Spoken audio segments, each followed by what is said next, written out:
Hey everyone, Steven here from Adolescence and welcome back to another video. Thank you so much for watching. And in this video, we're going to be taking a look at my top 10 most versatile all-season fragrances. Now, I've done seasonal videos from time to time. I've done top 10 spring, top 10 summer, top 10 fall. But I've never really done a top 10 most versatile all-season fragrances. So the fragrances that I'm going to be showing you in this list are fragrances that you can wear no matter what the weather is like outside. Whether it's really hot or really cold, you can pull off any of these fragrances, you can reach for any of them, and they will all do spectacularly well. Now, most of these fragrances are also very versatile in regard of the occasions in which they can be worn. But the only thing that I want to caution my viewers against is if you are going to make the investment to purchase one of these fragrances, I do want you to know, because this is a niche list, they are going to be a little bit on the pricier side. So while they are versatile, I wouldn't necessarily recommend wearing a $300 fragrance, on a casual scenario if you're just like doing grocery shopping or something like that. So for that reason, they are versatile, but I would just be a little bit cautious as to when I wear them. These are fragrances that I usually save for special occasions. One thing that I took a look at when I was compiling this list is how well they performed and their compositional nature. Now, I wanted to make sure that they perform really, really well, because of course the winter urges us to wear fragrances that are withstanding of the harsh, inclement conditions of the weather. So if it's a fragrance that's very volatile in nature and citrusy and floral, it's not going to do that well in the winter. However, if it is a high concentration, it'll endure the winter a little bit better. So I was looking for fragrances that are of a lighter compositional nature but a heavier concentration, and then if I had denser, darker, richer, more full-bodied fragrances, I wanted to make sure they didn't jump out and grab you from the neck and torture you. But basically, so I was looking for fragrances that satisfy all of those mediums. So with that being said, this is my list. These are fragrances that I have in my collection. If you know of a fragrance that does really, really well all across the board, all seasons, if it's not in this list, chances are it might not be one of my favorites, but maybe I don't have it in my collection. So I just wanted to let you guys know that.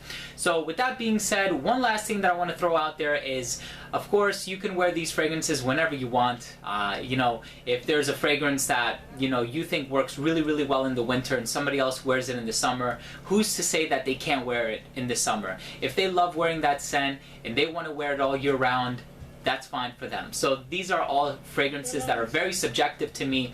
I love wearing them all year round. Someone might disagree with me, but hey, most of the time we're in climate-controlled environments anyway, right? So getting on into the list, I'm going to start it off with number 10. Thank you for watching. I'm not going to waste too much time. My number 10 fragrance is a more obscure, under-the-radar fragrance. It's by the same creator who did Jubilation 25 by Amouage, Bertrand Duchaufour. He has also done Sartorial by Penhaligon's, Incense Sauvignon by Comme des Garçons.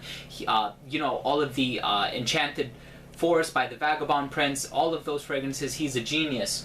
This fragrance is called Baume du Doge. This is by a company called Eau d'Italie. It's a little bit harder to find, but they make some great fragrances, great variety in their line. I would highly recommend you check this one out. If Jubilation 25 is the king, this fragrance is the prince. This is a nice, balmy, citrusy, myrrh, resinous, incensey fragrance. Make sure you check it out. You can wear it all year round. The next one on my list is a composition by Francis Kurkdjian. This is from his own line, MFK, Maison Francis Kurkdjian. This fragrance is called Lumière Noire, or Black Light. And this one is a spicy rose, kind of like Rose 31 by Le Labo. This one I think is a little bit more floral, and it has somewhat of a cleaner, I dare even say a soapy vibe. I really like this one. Make sure you check it out. One of my favorites from his house. I have a few favorites from his house, and this is definitely one of them. Absolute Pour le Soir, great one. That's more for winter though. The next one on my list, number 8 on my list, is a great fragrance to wear on a formal occasion. This is a great suit and tie scent. I find myself wearing this a lot whenever I go to formal occasions, if it's a wedding or a Christmas party or something like that. This is a fragrance from the house of by Killian, and it's called Straight to Heaven. This is a great, spicy, boozy, nutmeg, rum kind of a scent. It has a really nice smell to it. It smells very upscale and luxurious, and I always get positive attention whenever I wear this. One of my favorites, and it works well all year round. Like I said, especially if you're in a climate-controlled environment, this suits the season and suits that particular scenario very well. Number 7 on my list is one of the few Tom Ford private blends that I think can be pulled off all year round. You have some really heavy hitters in there like Tobacco Vanille, Noir de Noir, Tuscan Leather. Those are colder weather fragrances. And then you have like the really warm, beachy, summery, vibrant fragrances like Neroli Portofino, Azure Lime, Costa Azzurra, Mandarino di Amalfi.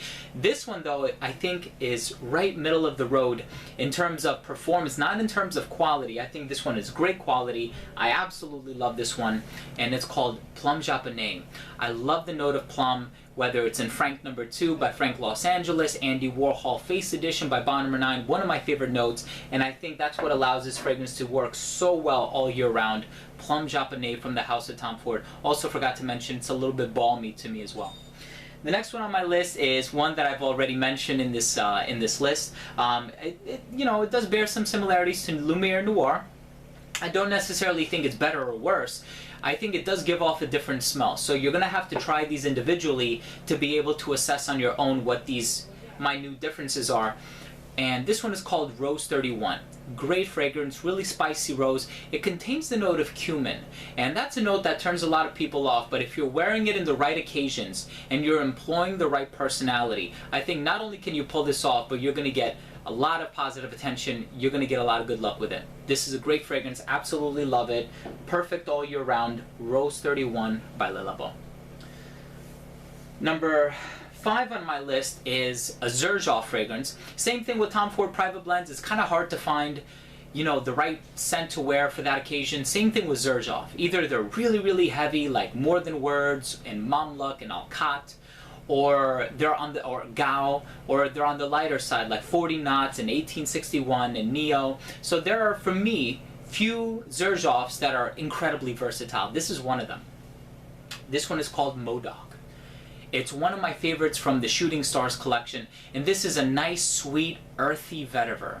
Really nice, sweet, kind of ambery, balmy, earthy vetiver. Make sure you check it out. Man, I love wearing this one. This is actually my scent of the day. I'm wearing it today, and I got like two compliments from it today. Great fragrance. Make sure you check it out.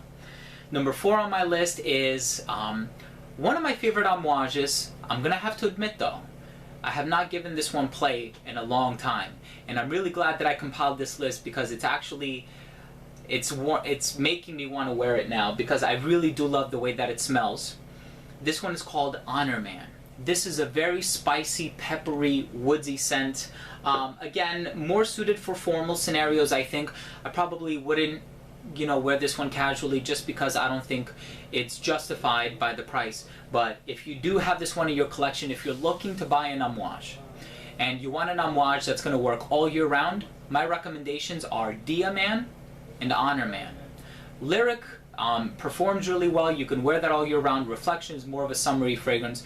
Jubilation is fall and winter. Interlude is strictly winter. This one and Dia Man, the 2 fragrances by Amouage, not getting into the Opus lines, but the 2 fragrances that I think work really, really well all seasons. Next fragrance in this list is my only Bond No. 9, and for a very good reason. And I'll tell you what it is a little bit later on. This one is Montauk. I love this fragrance. This is a really nice hyacinth,